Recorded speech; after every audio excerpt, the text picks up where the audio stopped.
this right here, you bunch of prima donna ballerina mother. Welcome everyone, I'm Jordan Sharp. As we roll along here this NFL offseason, it's time for me to start putting out some more of my NFL plays and some sleeper plays in the AFC that could have very good value either in the future odds or against the spread come the season. And I think one of the bigger ones here in the AFC of teams from Bovada that are 10-1 or higher in the NFL odds, the Steelers at 12-1 to win the AFC, I think have an immense value right now starting off here before the preseason even unfolds. The Steelers are probably going to be much better on defense than they were a season ago. Healthier is probably the better term to use as well.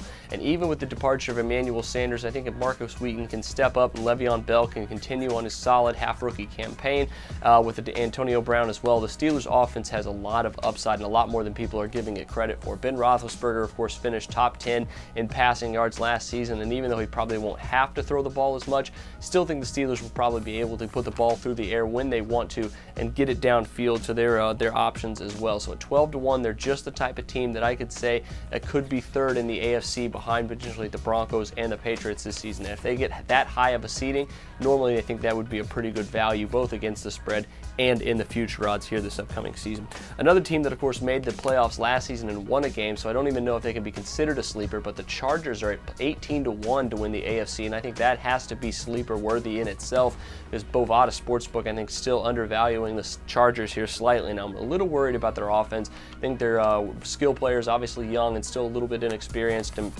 Phillip Rivers, obviously, as good as he is going to need some help in that offense alongside Keenan Allen, Ryan Matthews. Those guys are really going to have to step up once again as good as they did last year. But in that division, it's tough to see them repeating as a playoff team. But I think other than that, they could be a very good ATS value this season, much like they were last season. Even if they don't make the playoffs, and even if they're not a future odds bet, I think they went 11-6-1 against the spread last season, including the postseason. They could continue to be a solid value and a money-making team against the spread. So don't sleep on them in that aspect of NFL betting. And another team, obviously, and I think would definitely in that category be the New York Jets, who come in at 28-1 to win the AFC. Even though I think they have a little bit better chance of actually getting to an AFC title game because they've done it twice before with similar circumstances. Now under the Geno Smith era, of course, but at 28-1, I think the Jets are obviously very undervalued. They're going to have a huge running game this season. I think they are very deep at that position. Going to have a great defense. Their front seven is ferocious. They're going to have the recipe to be able to make the playoffs in a very shallow AFC conference. However, 28-1, you're not going to bet them to win the AFC, I don't think, but I think you can continue to wager on them against the spread. They would finish the year 9-6-1 against the spread last season, winning 3 of their last 4 games against the spread. So don't sleep on the New York Jets as well. I think they could also be a very good against the spread bet come this season. But that'll do it for me this time. Make sure you check out some of my NFC sleepers as well. But until next time, I'm Jordan Sharp, and this has been another edition of the Sharp Pick.